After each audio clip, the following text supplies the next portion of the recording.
it's me again, Kaylee. I want to wish everyone a happy Valentine's Day. Again, I know it's a little bit late, but it must be said it is a festivity that must continue.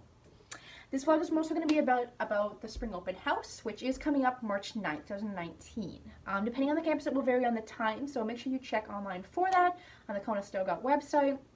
I will attach the link for having tours and such, which you can call in and book online. I know that the one last year, aka last term, as we were switching over things to the new year, I actually really did love doing it. I loved seeing all the new people to be, and all the ones that have been accepted so far and the ones yet to be accepted.